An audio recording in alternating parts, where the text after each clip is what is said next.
of course, a city is not only about urbanizing technology, urbanizing biology, and all of that. The city has its own governance mechanisms, its own, political sort of actors. And besides all the standard stuff that we know about, or we might not know about and not be interested in knowing, such as urban government, urban policy, let me just take it to some slightly more theorized and conceptual zone. So two subjects that are worth exploring.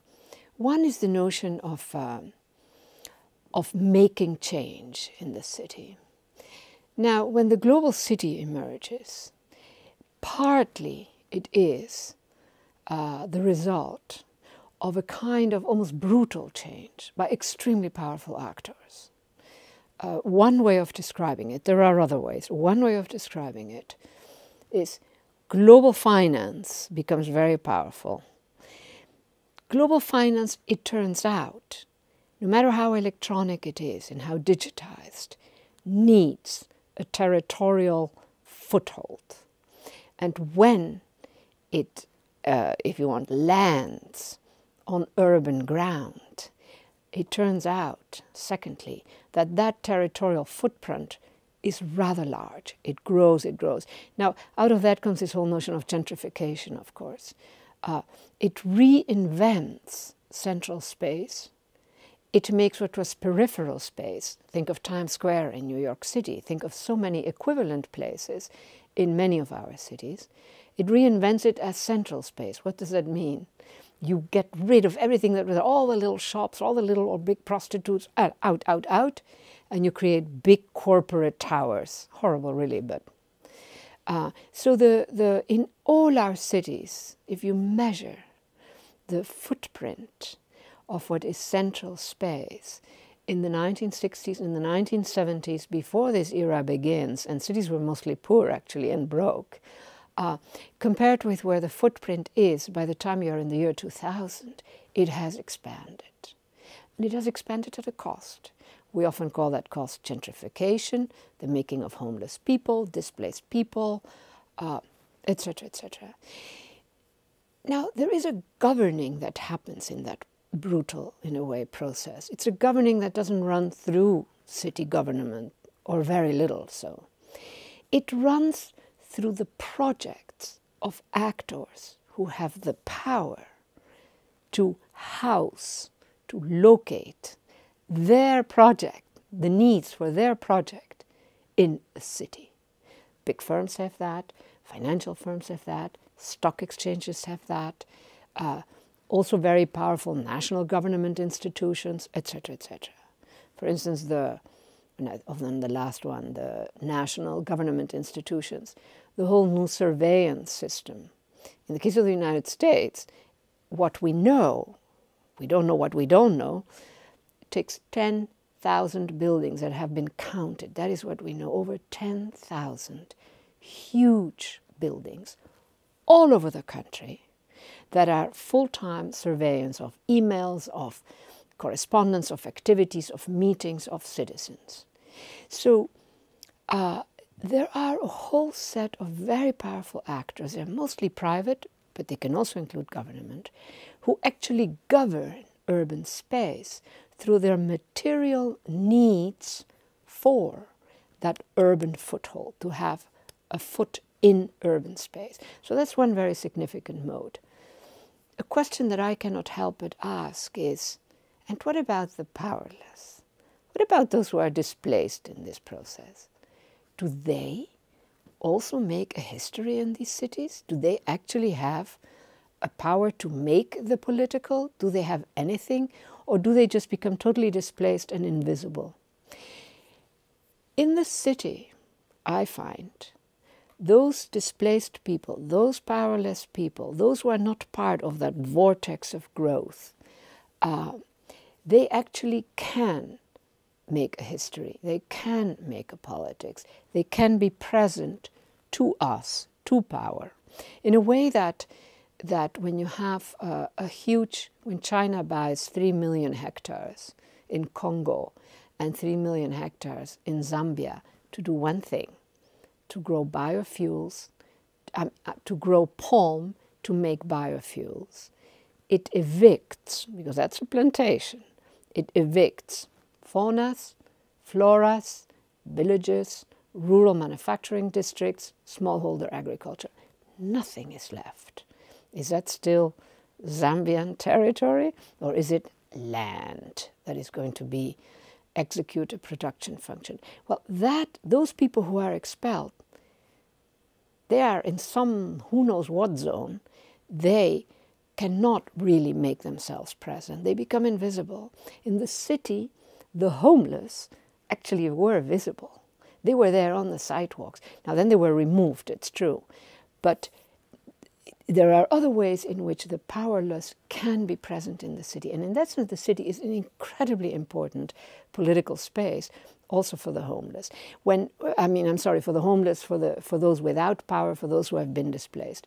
Whereas many of these processes of displacement and expulsion, when they happen in non-urban areas, they really render those people invisible. They are expelled in a radical way. You don't know even that they exist. So in that sense, the city is an interesting space in the sense that those without power can also make a history and be present. Now, the second question I ask myself is that making of presence, does it actually, can it make a transformation? And it seems to me that in certain cases it does. I do think that the temporality of those without power is a very long temporality. It can be multi-generational in a way that those with power, think of the big firms that put their new headquarters in these cities. It took them 5 years, 10 years. That's a very short temporality. But think of the civil rights struggles in the United States. It took generations, generation after generation, but then eventually they succeeded. Some of these temporalities are probably shorter. I think the whole urban farming question is also something that started with very powerless people at the edges of the gentrifying areas. And it succeeded. It succeeded in 10 or 15 years. So the city is actually it's a complex space that does make certain things possible. There is a whole second domain of governance in the city, and that has to do with a kind of rescaling that globalization brings about. So before this global era, there was, by the way, a lot of internationalism, but it wasn't this sort of globalizing system that we begin to see emerge in the 1980s. Before that, in a way, the city is really a subnational scaling. You have the city, then you have the regional government, then you have the national government, and then you have the international system. Today, in a whole way, in a whole set of ways that are not necessarily planned or centrally managed, they sort of happen. Civil society organizations, financial firms, you name it, museums, artists. And it is that the city begins to connect with other cities. So you have a thickening of a subnational space that is also global. And you have, of course, a thickening of a supranational space that is also global through financial firms, through the regulators like IMF, WTO, etc. What begins to thin is the national level, which in the prior era, the era of the international system, was of course the dominant, the constitutive level, was the community of national states. That is still there, but it thins out. And what thickens are a subnational scaling, sort of a variety of circuits. We're talking a city like New York, a city like Berlin, Paris, Manila, Jakarta. They have hundreds and hundreds of circuits that connect them by a very particular, they don't have to be specialized, but they are particular, they are specific activities and, vectors, if you want, that connect them with a whole variety of different cities, not just the same city. And so that creates a real thick, networked space that is subnational. Now, when you take the environmental question, cities have really connected across borders. The C40 cities is one example, a very well-known one. They are doing much more about the environmental question than national governments. National governments can talk and talk and talk for years. City mayors, city leaderships, they have to act. In 1984, two such different cities as Los Angeles and Tokyo both faced, because of all the cars, and in Tokyo because of all the factories, extremely high levels of CO2, which is at the limit poisonous. In fact, in Tokyo they had these oxygen stations because people otherwise. So regardless of leadership's politics, these city leaderships had to act, had to clean that air in the early 1980s, long before Kyoto had been signed. And you see this over and over. In a way, cities are at the forefront of what are these increasingly dramatic and worrisome environmental trends, flooding, etc., poor air quality. And so cities are far more innovative, and it's really a network of cities, far more innovative than national governments because they must, not because they are more brilliant or more well-disposed towards the environmental question. They have to. They have no choice. And in some ways, national governments have the choice not to do anything. I was just in Rio at Rio 20. The summit of mayors was extraordinary. They have become so comfortable talking with each other because they talk practical problems. Then came the national governments. And what do? They protect national interests, the national right to pollute a bit more than the international treaty allows them to do. The national pride is a main obstacle towards national governments really doing something about the environment.